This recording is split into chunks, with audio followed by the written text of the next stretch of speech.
All right, guys, we're back making some bets for UFC Fight Night 200, Hermansson versus Strickland. I think there are 4 fights on this card that are particularly good value. 2 of them are underdog bets. 2 of them we're going to be betting on the favorites. The 4 matchups that we're looking at today are going to be Chidi Njokoani versus Marc Andre Barriault, Jack Hermansson versus Sean Strickland, the main event, Soriano versus Nicholas Maximov, and Phillip Rowe against Jason Witt. We're going to run through all of these. We're going to talk about why I think there's particular bets to be made on these and why I think some of these are favorable matchups for these guys. First one we're going to be talking about is Chidi Njokoani versus Marc Andre Barriault.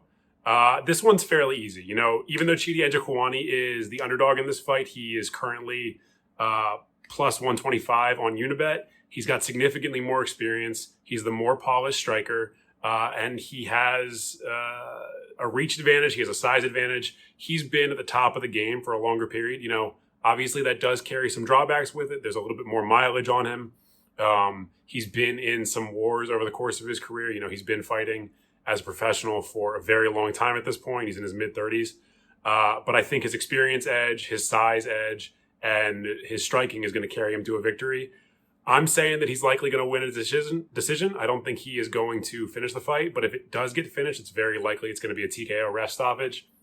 So if you are able to find any positive value bets out there for Njokoani by stoppage, I would certainly look into those. The next one we're going to look at is Soriano versus Nicholas Maximov. This is another one where the guy that I'm picking, in this case Soriano, has a significant experience advantage. He's currently the favorite in this fight. He's minus 195 on FanDuel at the time of recording.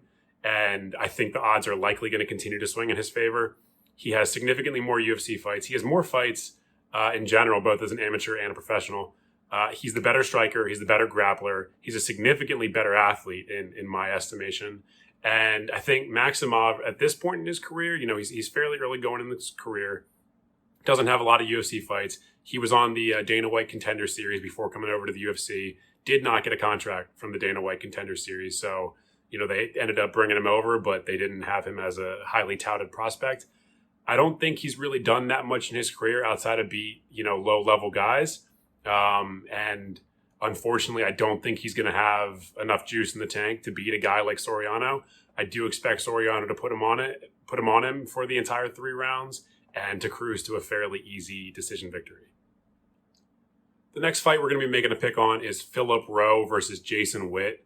Currently, at the time of recording, Phillip Rowe is minus 165 on Draftkings. This is kind of the inverse of the previous fights in the card. He has significantly less experience than his opponent, but I think he's a better athlete. He's a better puncher. He has the ability to stay on the feet. He's not particularly adept in any one specific area, but he does have power in his hands and in his legs.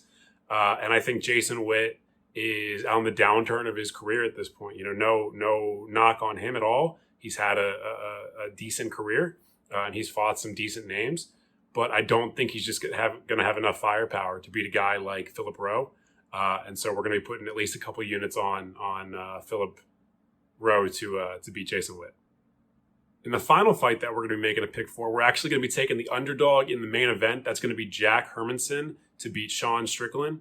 At the time of recording, Jack Hermansson is plus 185 on Unibet to beat Sean Strickland. And honestly, of all the lines that I've talked through today, I think this is the one that I have the most faith in the underdog on. And I think the lines really don't make a ton of sense. In my estimation, at this point in their careers, Jack Hermansson is the significantly better fighter. No knock on Sean Strickland. You can only fight the guys they put ahead of you. But he has largely, in his UFC career thus far, fought no-names and mid-level guys at best. Jack Hermansson's fought a who's who. He's fought Jacare. He's fought Talas Leites. He fought Marvin Vettori en route to Vettori's title fight. He has experience in there with really talented guys. And more often than not, he's been able to get the win. In some cases, like the Vettori fight, you know, he took the L, but he looked good the majority of the fight. He lost not a one-sided decision. I wouldn't say a close decision, but it wasn't like a one-sided drubbing. You know, he was in the fight. He won 1 or 2 rounds. It ended up getting a fight of the night honor. He's fought guys who are significantly better than Sean Strickland, and he's either gone to decisions against them or he's beaten them. And I think Sean Strickland at this point in his career, there's really nothing that he does outside of maybe topside grappling that is better than what Jack Hermansson does. And I don't even know if Sean Strickland is a better grappler at this point in his career than Hermansson. He does have a little bit more output on the feet, but so did Marvin Vettori. And for the most part, Jack Hermansson was able to deal with that without issue. The issue is Marvin Vettori is a significantly better striker in pretty much all respects than Sean Strickland. And so he was able to be more accurate and more precise with his punches against Jack Hermansson. Again, we're going to put a few units on Jack Hermansson to win this one. Like I said, he's plus 185 on Unibet. I think there's a ton of value in this one. I think the UFC, I don't want to say they're doing too much too fast for Sean Strickland because he's been on quite the win streak with them at this point. But they're taking him from fighting a lot of low-level guys to fighting a guy who, you know, is arguably top 10, top 15. I just don't think Sean Strickland's ready for that yet. Make sure you're checking out OddsJam for all your betting needs and stay tuned to this channel so that you can always see what UFC fights we're putting money on.